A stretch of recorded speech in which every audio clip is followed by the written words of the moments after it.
Senator Black. Colleagues, I rise today to urge you to reject the amendments put forth by the Senate Standing Committee on Banking, Commerce and the Economy. As we've already heard today, these amendments seriously undermine the fundamental objectives of this important piece of legislation, which was passed with nearly unanimous support in the House of Commons. I'd like to quote from a letter sent by the Canadian Produce Marketing Agency. The CPMA has been working diligently on behalf of the fresh produce industry across Canada. I'm sure many of you have received similar letters. However, I'd like to put these concerns on the record here in the chamber. I hope that my honourable colleagues will listen to these concerns and vote down the committee report.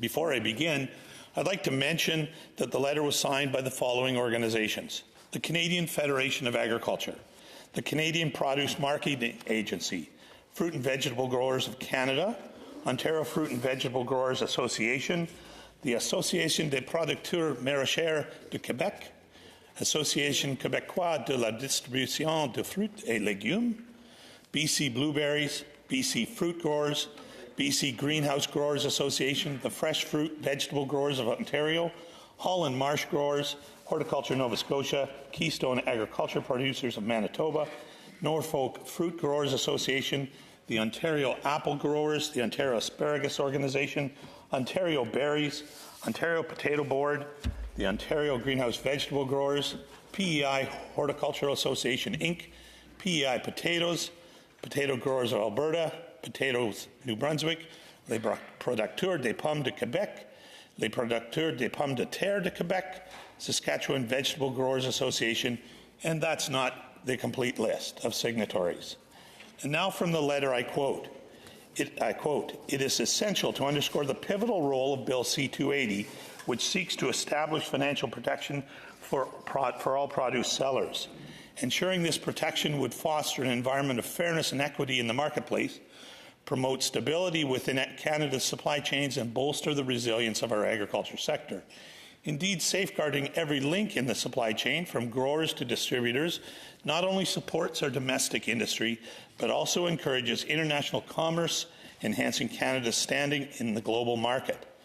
Under the original provisions of Bill C-280, all suppliers would benefit, or not, equally, and all suppliers would be given equal access to an insolvent company's trust assets on a prorated basis. The proposed amendments to Bill C-280, contained in the committee report, would effectively limit access to protection to the first level of sale, which goes against the legislation's aim to promote fair trade practices and enhance market stability across the fresh produce supply chain. The letter continues, and I quote, "Importantly, limiting the scope of protection under Bill C-280, as in the proposed amendments, would fail to create an equivalent protection to that provided to the industry in the United States under the Perishable Agricultural Commodities Act, also known as PACA, and would therefore fall short of what is necessary to obtain the reinstatement of Canadian produce sellers' preferential access to the U.S. dispute resolution mechanism for fresh fruit and vegetables under PACA, a core objective of the original legislation. Preferential access to PACA, which Canadian produce sellers enjoyed until 2014, is an important financial tool to enable Canadian growers and shippers to export produce to our largest trading partner with assurances of fair treatment that will not financially cripple them in the event of a dispute with U.S. buyers. U.S. Department of Agriculture officials have confirmed that Canadian financial protection mechanism equivalent to PACA, which covers all suppliers along the chain, is the only remaining requirement for Canada to secure reinstatement of preferential access to PACA. The original unamended Bill C-280 would meet this criteria. The amendments put forward by the Senate Banking Committee simply do not reflect the interconnectedness of the chain that ensures the supply of fresh fruits and vegetables from farm to table. Contrary to popular belief, growers do not generally sell directly to retail stores. Packers, wholesalers, brokers, and others act as critical intermediaries between growers, retail, and food service, and it's essential that they receive the necessary protection to ensure that payments flow down the chain and ultimately to growers." End quote.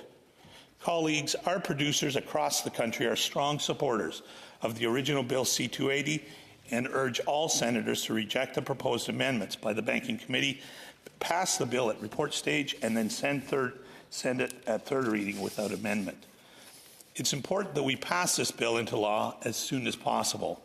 Amending the bill, as we have seen with other legislation in this chamber that this chamber has amended, like Bill C-234 or even Bill C-275, will inevitably stall the passage of the bill and likely result in it dying on the order paper. Colleagues, our esteemed chamber is being seen in a negative light by the agriculture sector due to amendments being put forward for numerous pieces of legislation affecting the agricultural industry. This is very disheartening to those that work hard to represent the agricultural industry, and this should also concern all my honourable colleagues here in the Senate when we're being described out there as anti-agriculture. I ask my colleagues, as an agricultural senator and a lifelong advocate, please vote down this committee report. Please pass the bill unamended. Let's get committee report stage and third reading completed as quickly as possible so the bill can receive royal assent before the Christmas break. We all know the political climate these days. The industry has been waiting almost 10 years for this bill to pass. Let's not make them wait any longer. Thank you. Merci. Miigwech.